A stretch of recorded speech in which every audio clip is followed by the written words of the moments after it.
नमस्कार। ठीक है, तो चलिए सीधे इस विषय की गहराई में उतरते हैं और पश्चिम बंगाल चुनावों के कुछ बेहद चौंकाने वाले आंकड़ों, असामान्य घटनाओं और रणनीतियों का विश्लेषण करते हैं।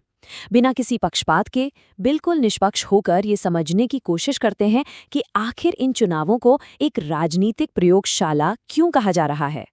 इस एक्सप्लेनर में हम कुछ अहम पहलुओं पर सिस्टमैटिक ढंग से नजर डालेंगे, जैसे कि चुनाव आयोग की अभूतपूर्व शक्ति, गायब हुए मतदाताओं का रहस्य, विचारधारा और चुनावी रणनीति की दिलचस्प टक्कर, घुसपैठ के नैरेटिव की असल सच्चाई, चुनाव में बांटी जाने वाली मुफ्त योजनाओं की भारी कीमत और अंत में क्या ये सब भविष्य की राजनीति का कोई ब्लूप्रिंट है। तो सबसे पहले बात करते हैं पहले बिंदु की, चुनाव आयोग की सख्त पकड़। इस चुनाव की सबसे असामान्य और पहली बड़ी बात ये रही कि यहाँ जिस पैमाने पर और जितनी सख्ती के साथ सुरक्षा बलों की तैनाती हुई, वैसा पहले शायद ही कभी देखा गया हो। जरा इस नंबर पर गौर करें, 2400। ये कोई छोटी मोटी संख्या नहीं है। बंगाल चुनाव के केवल पहले चरण के लिए ही सेंट्रल आर्म्ड पुलिस फोर्स यानी CAPF की 2400 कंपनियों को तैनात किया गया था। अगर इसका हिसाब लगाएं तो ये लगभग 24,40,000 सुरक्षाकर्मी बैठते हैं। किसी भी एक राज्य के चुनाव में इतनी विशाल फोर्स का उतारा जाना ऐतिहासिक नजरिए से सच में बहुत हैरान करने वाला है। और ये बात इस स्थिति को बहुत ही शानदार ढंग से स्पष्ट करती है।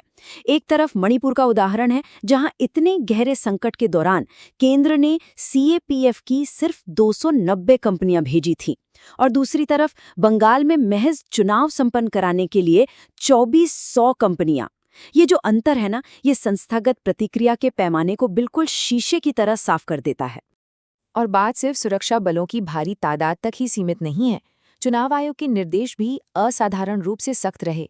सोचिए, शाम 6 बजे से सुबह 6 बजे तक मोटरसाइकिल चलाने पर ही पूरी तरह से बैन लगा दिया गया। दीघा और ताजपुर जैसे पर्यटन स्थलों से टूरिस्ट को बाहर जाने का फरमान सुना दिया गया।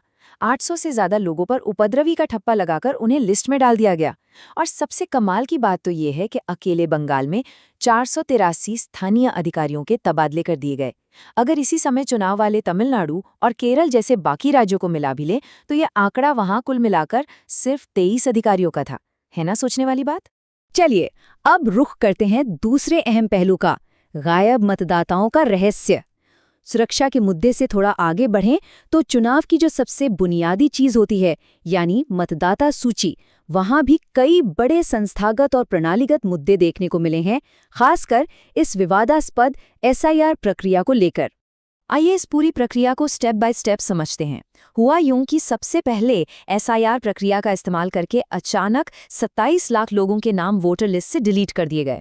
इसके बाद इनमें से 138 वंचित मतदाताओं ने ट्रिब्यूनल का दरवाजा खटखटाया और अपील की। और फिर तीसरा चरण, जो सबसे ज्यादा चौंकाने वाला है, चुनाव आयोग ने सुनवाई के बाद 138 में से 136 लोगों को फिर से वोट देने की इजाजत दे दी। ये जो बहाली का रेट है ना, ये सीधे सीधे इस सिस्टम में मौजूद एक बहुत बड़ी गणितीय गड़बड़ी की तरफ इशारा कर रहा है। अब अगर हम इस लगभग 100% की अपील सक्सेस रेट को एक पैमाना मान लें, तो इसके नतीजे बहुत ही व्यापक हो जाते हैं।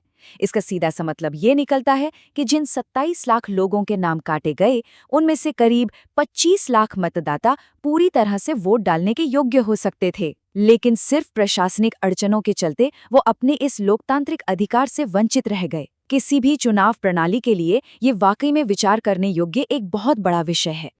अब हम आते हैं तीसरे विषय पर, विचारधारा बनाम चुनावी रणनीति। यहाँ हम देखेंगे कि कैसे सांस्कृतिक विचारधारा और ग्राउंड लेवल की जो राजनीतिक रणनीति है, वो चुनाव जीतने के लिए एक दूसरे से टकराती हैं। अब इस जानकारी के बारे में जो बात वास्तव में दिलचस्प है, वो ये है कि कैसे एक ही राजनीतिक विचारधारा अलग अलग राज्यों में बिल्कुल अलग रूप ले लेती है। उत्तर भारत जैसे UP या दिल्ली की बात करें तो वहाँ कड़ाई से शाकाहार पर जोर दिया जाता है। स्कूलों के पास मांस की दुकानों पर प्रतिबंध हो या फिर विदेशी मेहमानों के लिए शाकाहारी स्टेट डिनर हो, एजेंडा स्पष्ट है।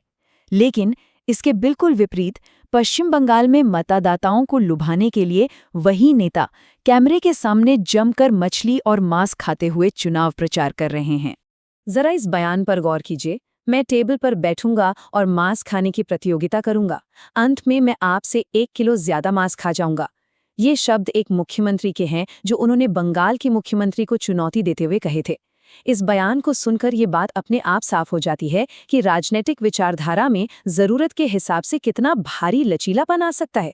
एक तरफ मंचों पर खानपान को लेकर विवाद होते हैं, वहीं दूसरी तरफ चुनावी फायदे के लिए ऐसे बयान एक बिल्कुल अलग ही राजनीतिक रणनीति की गवाही देते हैं। खैर, अब आगे बढ़ते हैं चौथे हिस्से की तरफ, घुसपैठ के नैरेटिव का फैक्ट चेक। चुनावी रैलियों में अवैध प्रवासियों या घुसपैठियों को बाहर निकालने का मुद्दा बहुत जोर शोर से गूंजता रहा है, लेकिन इस बयानबाजी को परखते समय ये तथ्य ध्यान में रखना बहुत जरूरी है कि पिछले 12 सालों से सीमाओं का नियंत्रण पूरी तरह से केंद्र सरकार के ही अधिकार क्षेत्र में है। 2 करोड़। साल 2016 में एक केंद्रीय मंत्री ने संसद में आधिकारिक तौर पर यह जानकारी दी थी कि भारत में अनुमानित 2 करोड़ अवैध बांग्लादेशी प्रवासी रह रहे हैं। ये एक बहुत ही विशाल और गंभीर आंकड़ा था जिसे देश के सामने रखा गया था। लेकिन जब हम डिपोर्टेशन यानी इन घुसपैठियों को वापस उनके देश भेजने के वास्तविक आंकड़ों पर नजर डालते हैं तो कहानी एकदम पलट जाती है। पिछली यूपीए सरकार के कार्यकाल में लगभग 90,000 अवैध प्रवासियों को डिपोर्ट किया गया था।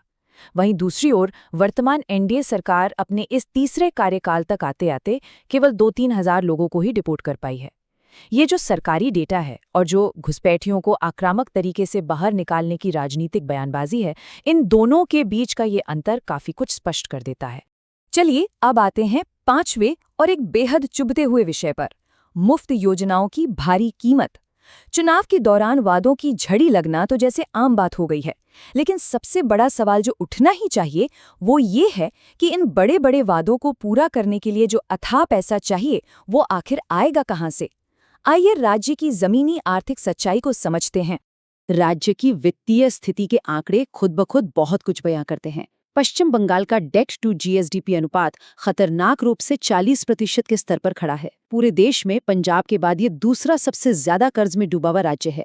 और सबसे ज्यादा फिक्र की बात तो ये है कि राज्य के बजट का 60 से 70% हिस्सा सिर्फ और सिर्फ वेतन, पेंशन, पुराने कर्ज का ब्याज चुकाने और चल रही कल्याणकारी योजनाओं में ही खर्च हो जाता है।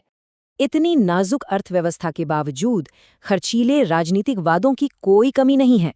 एक तरफ बीजेपी बेरोजगारों को 3,000 रुपए और गर्भवती महिलाओं को 21,000 रुपए देने का भारी भरकम वादा करती है, तो वहीं टीएमसी भी महिलाओं को 1,500 से 1,700 रुपए और युवाओं को 1,500 रुपए देने की घोषणा करती है। लेकिन कड़वा सच ये है कि राज्य की कुल कमाई है लगभग 67,000 करोड़ रुपए और खर्च है 1,30,000 करोड़ रुपए। इतनी बड़ी खाई होने के बावजूद किसी भी पार्टी के पास नया औद्योगिक विकास करने या फिर इस भारी भरकम कर्ज को कम करने का कोई स्पष्ट रोड मैप नजर नहीं आता। और अब हम आ पहुंचे हैं इस एक्सप्लेनर के अंतिम भाग पर। क्या यह भविष्य का ब्लूप्रिंट है? तो सबसे अहम बिंदु ये है कि हमें इस पूरे घटनाक्रम को केवल एक राज्य के चुनाव तक समेटकर नहीं देखना चाहिए। इसके राष्ट्रीय स्तर पर क्या प्रभाव हो सकते हैं, इसका समग्र विश्लेषण करना बहुत जरूरी है। जो आज बंगाल में हो रहा है वो कल पूरे भारत में होगा। ये पुरानी कहावत आज की परिस्थितियों पर बिल्कुल सटीक बैठती हुई मालूम पड़ती है। स्रोत सामग्री से जो सबसे बड़ी चेतावनी निकलकर सामने आती है वो यही है कि बंगाल में जो हथकंडे अपनाए गए, चाहे वो संस्थागत हस्तक्षेप हो, बड़े पैमाने पर प्रशासनिक सख्ती हो या अर्थव्यवस्था की परवाह किए बिना मुफ्त योजनाओं का दाव हो सकता है कि ये सब पूरे देश के लिए एक टेस्टिंग ग्राउंड यानी परीक्षण के मैदान की तरह इस्तेमाल किया जा रहा हो। और इसी विचार के साथ हम इस एक्सप्लेनर के अंत में आ गए हैं।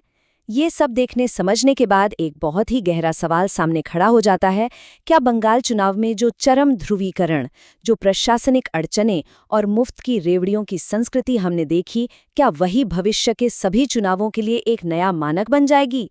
क्या ये भारतीय लोकतंत्र के लिए एक स्थायी मिसाल कायम कर रहा है? ये हम सब के लिए एक ऐसा सवाल है जिस पर गहराई से सोचना बहुत जरूरी है। इस विश्लेषण से जुड़ने के लिए बहुत बहुत धन्यवाद।